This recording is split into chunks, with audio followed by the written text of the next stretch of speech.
Goldilocks और 3 भालू। एक बार की बात है, एक छोटे और सुंदर जंगल में एक प्यारा सा घर था जहाँ 3 भालुओं का परिवार रहता था। यह परिवार एक बड़े भालू, एक मध्यम आकार के भालू और एक छोटे भालू से मिलकर बना था। वे सभी खुशी खुशी एक दूसरे का ख्याल रखते हुए और जंगल की शांति का आनंद लेते हुए रहते थे। हर दिन वे जंगल में छोटी छोटी रोमांचक सैर पर जाते और प्रकृति की खूबसूरती का आनंद लेते। एक दिन सुबह सुबह उन्होंने नाश्ते से पहले टहलने का फैसला किया और अपना घर खाली छोड़ दिया। उसी समय सुनहरे बालों वाली एक लड़की, जिसका नाम गोल्डीलॉक्स था, जंगल में घूम रही थी। वह बहुत जिज्ञासु और रोमांच प्रिय थी और हमेशा कुछ नया खोजने के लिए उत्सुक रहती थी। चलते चलते वह भालुओं के घर तक पहुंच गई। गोल्डीलॉक्स उस आकर्षक छोटे घर को देखकर हैरान रह गई और सोचने लगी कि यहाँ कौन रहता होगा। अपनी जिज्ञासा को रोक नहीं पाई और अंदर चली गई।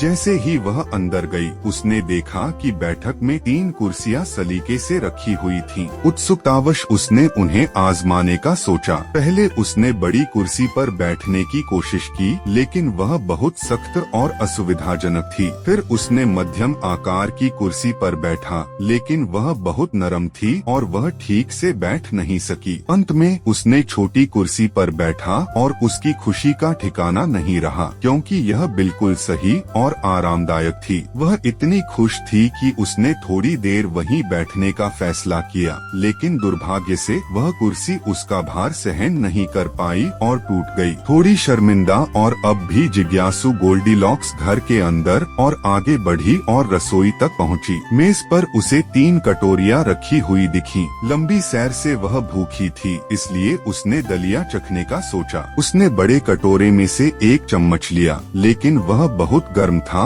और उसकी जीभ जल गई। फिर उसने मध्यम आकार के कटोरे का दलिया चखा, लेकिन वह बहुत ठंडा था और उसे अच्छा नहीं लगा। अंत में उसने छोटे कटोरे का दलिया चखा और वह बिल्कुल सही था, स्वादिष्ट और गर्म। गोल्डीलॉक्स खुद को रोक नहीं पाई और छोटे कटोरे का सारा दलिया खा लिया। खाने के बाद गोल्डीलॉक्स को नींद आने लगी और उसने आराम करने का सोचा। वह शयन कक्ष में गई और वहाँ उसे 3 बिस्तर सलीके से लगे हुए दिखे। पहले उसने बड़े बिस्तर पर लेटने की कोशिश की, लेकिन वह बहुत सख्त था और आरामदायक नहीं लगा। फिर उसने मध्यम आकार के बिस्तर को आजमाया, लेकिन वह बहुत नरम था और उसे लगा जैसे वह उसमें डूब रही हो। अंत में वह छोटे बिस्तर पर लेट गई और वह बिल्कुल सही था। संतुष्ट होकर उसने अपनी आंखें बंद कर ली और गहरी नींद में सो गई। इसी बीच तीनों भालू अपनी सैर से वापस आए। जैसे ही वे घर के अंदर आए, उन्होंने तुरंत महसूस किया कि कुछ गड़बड़ है। बड़े भालू ने अपनी कुर्सी को देखा और जोर से कहा,